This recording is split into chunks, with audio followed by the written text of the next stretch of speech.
हाथी दुनिया के उन जानवरों में से है जो सबसे कम सोते हैं। हाथी दिन में सिर्फ 2 से 4 घंटे सोता है। ज्यादातर वक्त खड़े होकर ही नींद पूरी करता है। जब गहरी नींद यानी रेम स्लीप आती है तो कभी-कभार जमीन पर लेट भी जाता है। बच्चे हाथी ज्यादा सोते हैं क्योंकि उनका जिस्म बढ़ रहा होता है। हाथी कैसे रहता है? हाथी कभी अकेला रहना पसंद नहीं करता, वो खानदान में जीता है। हाथी हमेशा झुंड यानी हर्ड की शक्ल में रहते हैं।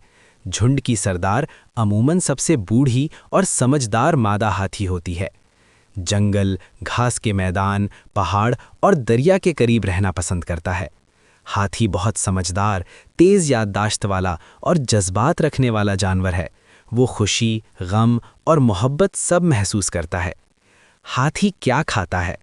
हाथी का पेट भी उसके कद की तरह बहुत बड़ा होता है। घास, दरख्तों के पत्ते, दरख्त की छाल, केले, गन्ना, आम जैसे फल। एक हाथी रोजाना 150 से 200 किलोग्राम तक खुराक खा लेता है।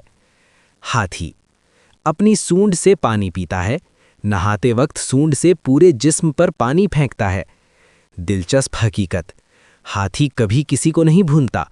वो अपनी माँ और झुंड को बरसों बाद भी पहचान लेता है।